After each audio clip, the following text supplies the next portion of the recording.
Here we are on Jetty Island, and we've moved the Venus III from the sand to the grass, and that makes Ted really happy. But Ted's going to give us a walking tour of the Venus III. Ted, there you go. Thanks. Venus III happens to be one of my favorite tents for paddling and for general purpose usage outside because of the big, capacious room that it's got on the inside of it. Lots of room, very good for 3 people, and if you're just going with 2 people, it's a big palace on the inside. Anyhow, I want to point out, the Venus III is a freestanding tent. 2 arc poles with 1 single ridge pole bring the whole tent together in a fashion that is completely freestanding. We do have it staked out in the 2 vestibules so that you go ahead and get all the you maximize the room in the vestibule, but if you pull those out, they can hang free. You've actually got a much smaller footprint overall if you don't need those vestibules.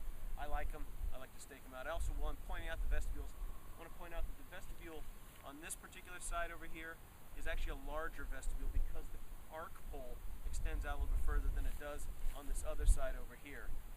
It makes the vestibule on this side a little bit roomier, better for storing a lot of packs and things like that. And then on the other side, because it's a little bit higher ridge pole, it makes the ease and the exit out of the tent a whole lot simpler to work with that way. Again, you can go in and out of either side of it, doesn't really matter. But if you want to sort of be more strategic about the way you set up your tent, that higher entry point definitely makes things a little bit easier. Let's go ahead and head on over and we'll walk you through the inside of the tent.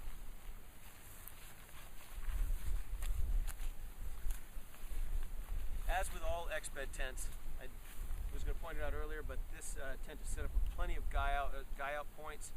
You can see them on this particular side. We've got them all anchored off here. We've just taken it off this particular side.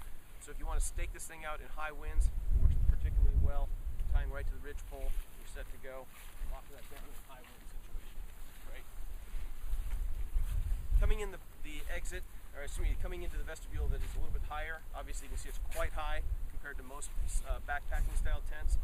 Makes getting in and out a lot easier. I don't have to stoop down too low to get on in. I'm going to point out a few things right here on the entry. I'm going to point this out a little bit. You can see that this door on the inside here is quite large. Big side opening door, so I can reach up, pull it open. It's actually big enough now that I can have 2 people sitting side by side right in here, putting on their boots, whatever it is, so that they can head out the door. Lots of room to get in and out of the space. If I wanted to open up this vestibule entirely, I'd just pull out the peg here, roll it on back just like I've done here, and then you can actually be on the inside of the tent and still have plenty of overhang so you don't have rain coming on the inside of the tent. It's great that way. For those people that like to have a mountaineering tent that they can still open up and have a view out the outside without getting all the rain and the snow on the inside, it really works well. Obviously the tent is very spacious on the inside. I'm going to actually roll all the way back onto the inside. Guy, you can kind of follow in a little bit closer if you need to. The tent is set up with, obviously with an attic on the top side so you can store everything that you need to up there. Perfectly fine. Pockets easily located on both sides of the door so that regardless of where you're at, if you're on the outside of the tent, just want to reach into something you stored in the pocket, unzip the door, reach in, and you're set to go right there. It doesn't matter which way your heads are oriented. Either way, you've got pockets for your headlamp and that kind of stuff.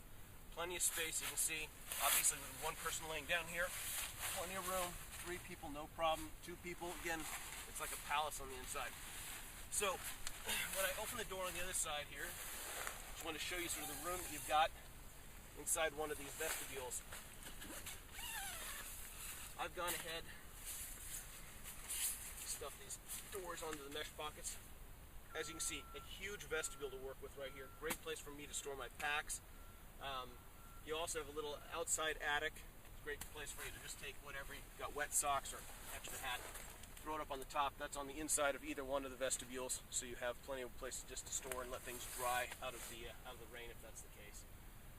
There's venting inside of each one of the vestibules, so you get cross flow, reduces the amount of condensation on the inside. Sort of a typical Exped kind of a feature you'll see on most tents, on most Exped tents. And I think that's kind of a general walkthrough that works. Thanks, Ted. Thanks a lot. Let's go to sleep. See you at the next video. I'm not sleeping with you.